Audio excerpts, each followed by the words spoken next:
It was a hazy Saturday morning when Officer Daniels rolled up, squinting into the dawn, one hand on his belt, the other shielding his eyes. "Sir, I need you to put the shed down," he said, voice flat, like he'd seen it all. Maybe he had. He wasn't mad, just bone-tired, probably on his third shift. Behind him, neighbors clutched coffee mugs, whispering like they were at a circus. Inside the shed, Ellen Harper, our HOA tyrant, was screaming, her voice muffled but furious, banging on the pinewood walls. And there I was, perched on my tractor, towing that creaky old shed across the cul-de-sac like it was the last stand at the Alamo. This wasn't how it was supposed to go. 10 days earlier, life in Willow Creek was quiet, well, as quiet as a suburb choked by 200 pages of HOA rules could be. I was sipping coffee, holding my dog Max's leash, when I spotted it. A thick envelope with the HOA's wax seal, like a curse straight out of a fairy tale. My gut twisted. I called for my wife, Sarah, who was in the kitchen wrestling with our smart speaker. It kept blasting pop hits every time she coughed. She saw the envelope and froze, toast in hand. We'd serve VY-VED HOA nonsense before fines for uneven grass, a warning for too bright Christmas lights, but this felt different. The letter, signed by Ellen Harper herself, declared our Shed Me Dad's sheet a flagrant violation of some obscure rule about neighborhood harmony. Harmony? Our neighbor had a 10-foot inflatable Cupid for Halloween. But our shed was the issue? I read it twice, then spilled coffee on it. Max licked the paper. Maybe Ellen would fine us for that, too.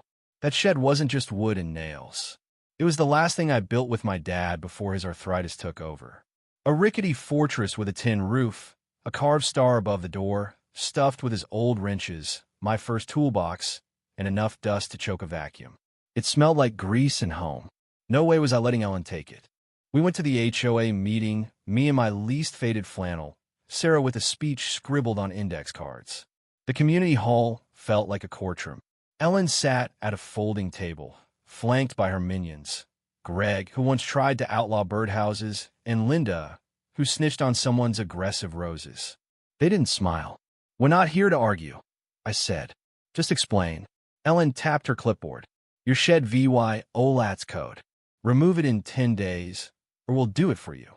Sarah jumped in. "It's been there forever. It's part of our home." Ellen's eyes glinted. "This is about standards, not feelings." I almost laughed. Almost. Instead, I glanced at Sarah, and a crazy idea sparked. If they wanted the shed, they'd have to catch it first. Back home, I touched the shed's weathered frame and whispered, "We're going for a ride, buddy." I called my neighbor Hank, a guy who hadn't shaved since the 90s and owned a tractor, a welder, and a questionable number of crowbars. He showed up in sandals and safety goggles. "What's the job?" I grinned. "We're MOVYing the shed." "Where?" "I'll figure that out later." Hank's eyes lit up like I'd handed him a winning lottery ticket. We recruited Mia, a 16-year-old who built robots from junkyard scraps, and Rachel, a former HOA member who got kicked out for liking non-approved paint colors. In 2 days, we had a plan, Operation Shedstorm. Sarah and Mia crashed the next HOA meeting, posing as nosy newcomers. Sarah faked an accent. Mia called herself Kelly and clutched a notebook. They learned Ellen was planning a surprise inspection in 5 days, not 10. We had to move fast. That night, Hank and I jacked up the shed under moonlight. It groaned like a wounded beast. I bolted on wheels from an old trailer, reinforcing the base with steel scraps. It looked like a pirate ship on training wheels. Our test run was a disaster. 3 inches in, the shed tilted, screws popped, and Hank yelled, "Abort," like we were launching a rocket. We fixed it barely. Sarah brought me lemonade, her hand on my shoulder. "Are we nuts?" I asked. "Yup," she said. "But we're right." The plan was simple but wild. When Ellen showed up for her inspection, she'd step inside the shed. We'd lock her in, hook up the tractor, and drag it across the neighborhood into legal no-man's land. High stakes, high reward. The night before, I stared at the shed under the stars. Max barked once. I could almost hear my dad's voice. "Protect it, son. That's us in there." I nodded. "Let Ellen come." To throw her off, Sarah hatched a genius idea. A massive neighborhood barbecue. dubbed Operation Burger Blitz. We'd distract the HOA with food, music, and a bounce house while the shed vanished. Rachel got a local news van to show up, spinning it as a community unity story. Mia rigged a hidden camera inside the shed, streaming to her laptop. Hank, for reasons known only to him, wired a motion sensor to play my dad's voice from an old cassette. Keep the blades sharp, kid. Creepy? Yes. Perfect? Also yes. By barbecue day, our yard was a festival. Neighbors brought chairs and Tupperware. Kids played tag, and Hank burned a dozen burgers in an apron that said Meat Maestro. Ellen arrived at noon, clipboard in hand, lips pursed like she'd bitten a lemon. Rachel cornered her, rambling about sidewalk cracks. Ellen's eyes kept darting to the shed, now painted to match the house, flower pots by the door, a picture of innocence. Then she made her move, striding over and stepping inside. The door clicked shut. Mia hit the speaker. My dad's voice boomed. Keep the blade sharp, kid. Through the camera, we saw Ellen freeze, spinning like she'd walked into a ghost story. She yelled for backup. Greg and Linda rushed in. Hank jammed the door with a stick. 3 in, none out, he whispered. Sarah checked her phone. We got 20 minutes. Go. The barbecue roared on. Obly VYS. I climbed onto the tractor, heart hammering.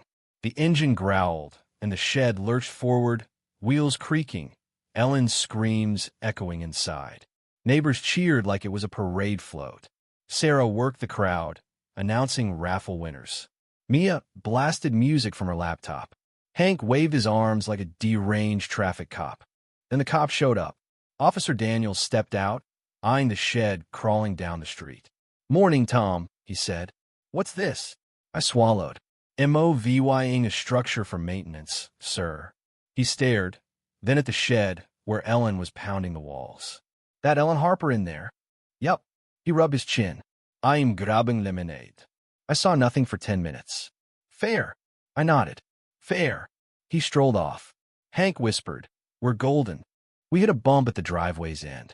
The shed shuddered. I thought it'd collapse. Hank shouted something, maybe keep going, or we're screwed, but I gunned it. The shed rolled on, a rickety monument to defiance. Then Rachel sprinted up, pale. News crew's here. Ellen called them for a property value story. A Channel 5 van pulled up, camera rolling. Rachel didn't flinch. She marched over, spinning a tale of HOA overreach and homeowner rights. The reporter bit, the camera stayed on the shed. We reached the neighborhood's edge, where HOA rules didn't apply. The shed groaned to a stop. Ellen burst out, hair wild, suit wrinkled, pointing at me. This is a crime, she shrieked. Pretty sure it's not, I said. The camera caught her rant, but Mia's footage showed her walking unwillingly. Greg sat on the curb, Googling quit HOA. Linda looked seasick. Sarah hugged me. Hank high-fived me, so hard my hand stung. The news crew swarmed, but the story was already ours. A guy, his shed, and a neighborhood that said enough. The next morning, the HOA called an emergency meeting. Ellen was fuming, threatening lawsuits and fines. We were ready. Sarah had every bylaw printed, violations circled. Rachel filed a complaint against Ellen for trespassing and abuse of power. Mia's VY-DAO, shed on the run, hit 5,000 VYUs by noon. At the meeting, the room was packed, buzzing with tension and curiosity. Ellen tried to lecture about standards, but her voice cracked. I stood, no notes, and told the shed's story, how Dad and I built it, how it held our history, how Ellen tried to erase it with a pen stroke. Then Mia played her VY-DAO. Ellen screams, the shed rolling, Dad's voicey, it was perfect. Half the room laughed, half clapped. Greg stood. I moved to remove Ellen as president. Gasps. Ellen stammered, then stormed out, tripping over a slow cooker, her necklace breaking, beads scattering like her authority. Rachel was voted interim president. She axed the shed fines and added a rule protecting legacy structures. She called it the Bennett Rule. People cheered. At City Hall, we faced a final hearing.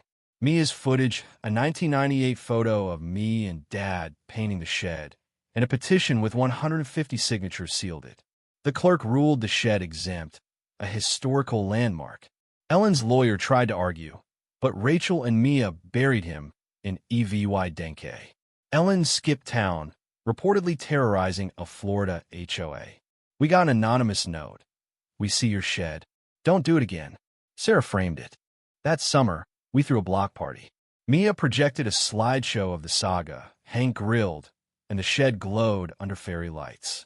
Neighbors danced. Kids drew the shed in chalk. Sarah leaned on my shoulder. "This'll be a legend," she said.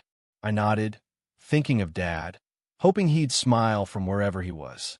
The shed stood, stubborn and proud, proof that sometimes the smallest fights spark the biggest change. So what do you think? Was I a hero or a lunatic for towing that shed with Ellen inside? Should HOAs have this much power over our homes? Or are they just bullies and blazers? Would you risk it all for a piece of your past? Or is it just a shed? Drop your thoughts below, hit that like button if your team shed, and subscribe for more stories that'll make you laugh, think, and maybe start a revolution in your own backyard.